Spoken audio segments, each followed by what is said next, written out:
3 postmortem 3 महीने फिर भी अनसुलझी है मनीषा केस की गुत्थी। नमस्कार, आप देख रहे हैं इंडियन न्यूज़ हरियाणा और इन खबर हरियाणा। मेरा नाम है आरती अग्रवाल। दोस्तों, 3 महीने से भी ज़्यादा का वक्त बीत चुका है, लेकिन मनीषा केस की गुत्थी अभी भी अनसुलझी है।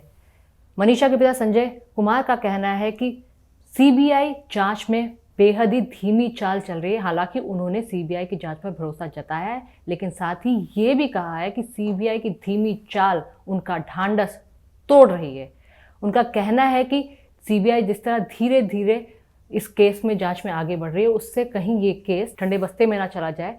इसको देखकर मनीषा के पिताजी की तरफ से बेहद ही एक तरह से चिंता जताई गई है। उन्होंने कहा है कि कहीं ना कहीं अमूमन ऐसा होता है कि जब सीबीआई के पास केस चला जाता है तो उसमें बहुत वक्त लगता चला जाता है। उन्होंने अपनी बेटी के इस केस को लेकर भी चिंता जताई है। उन्होंने कहा है कहीं सीबीआई की धीमी चाल मेरी बेटी को न्याय दिलाने से चूक ना जाए। इसी को लेकर मनीषा के पिताजी संजय कुमार ने सीबीआई को अल्टीमेटम दिया है। 30 नवंबर की तारीख मुकर्रर की गई है।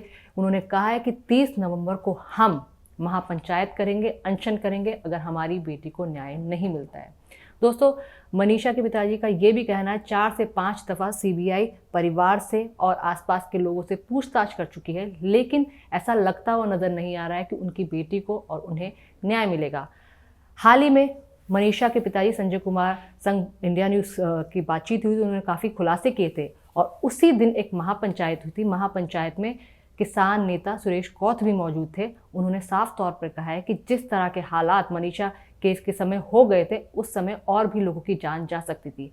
पहले लोकल पुलिस की लापरवाही और उसके बाद सीबीआई को ये केस थमा देना, और सीबीआई के पास भी ये केस 3 सितंबर से है।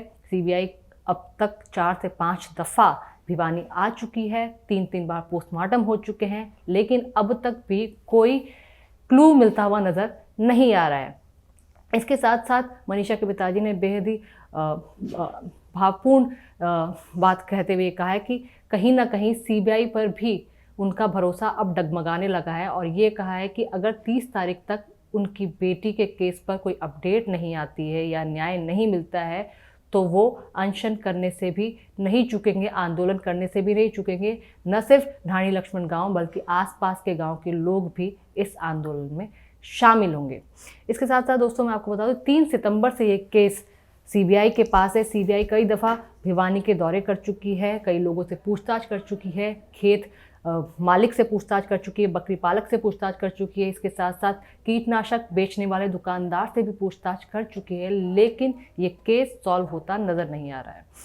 सबसे पहले तो पोस्टमार्टम जब भिवानी के लोकल सिविल अस्पताल में हुआ था, जिसको परिवार और गांव वालों की तरफ से खारिज कर दिया गया था, जिसके बाद अगला पोस्टमार्टम रोहतक पीजीआई में हुआ था, जिसमें मनीषा के जहर कंज्यूम करने की बात कही गई थी। ये कहा गया था कि मनीषा की डेड बॉडी जो है बिल्कुल नीली पड़ चुकी थी। ऐसा अमूमन तब होता है जब किसी ने जहर कंज्यूम किया हो। लेकिन उसके बाद जब हरियाणा सरकार के ऊपर दबाव बढ़ा, नायब सिंह सैनी सरकार के ऊपर दबाव बढ़ा, इसके बाद ये केस सीबीआई के हवाले कर दिया गया।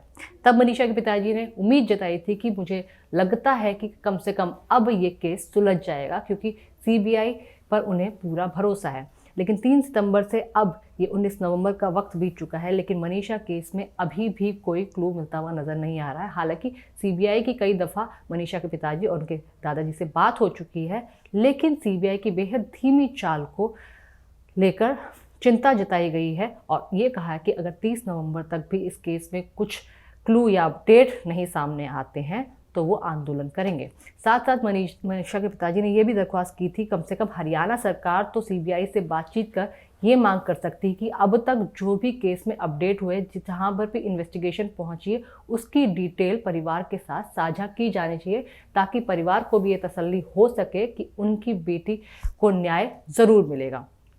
इसके साथ साथ सुरेश कौथ और वहाँ पर मौजूद लोगों ने कहा था कि जिस तरह मनीषा केस के दौरान हालात पैदा कर दिए गए थे, तमाम हरियाणा के इन्फ्लुएंसर और आसपास के इन्फ्लुएंसर आकर सोशल मीडिया पोस्ट के हवाले से भी मांग कर रहे थे कि जिस तरह मनीषा के साथ हुआ है उस तरह और किसी मनीषा के साथ नहीं होना चाहिए, जिसको लेकर तब के डीजीपी शत्रुजीत कपूर ने भी एक्शन लेने की बात कही थी और कहा था कि ये बेहद ही सेंसिटिव मामला है।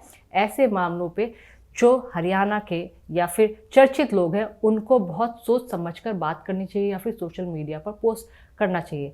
उस वक्त हर किसी ने, बड़े से बड़े इन्फ्लुएंसर की तरफ से ये कहा गया था कि मनीषा के साथ जो कुछ हुआ बेहद ही गलत हुआ है और हरियाणा सरकार पर भी लगातार सवाल उठाए थे।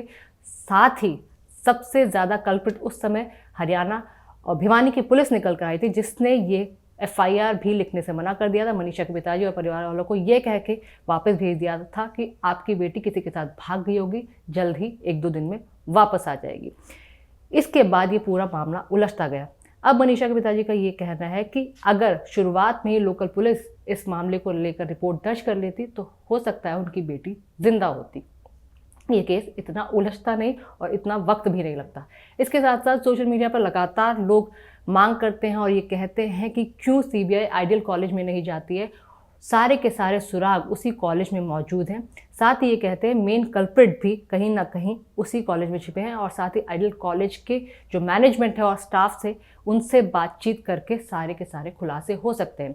इसके साथ साथ सोशल मीडिया पर तमाम तरीके के आरोप भी लगते हैं। ये लगता है कि आइडियल कॉलेज किसी बड़े आदमी से जुड़ा है, किसी बड़े व्यक्ति से जुड़ा है। इसी कारण से CBI भी इस पर कोई नतीजा लाने से पीछे हट रही है।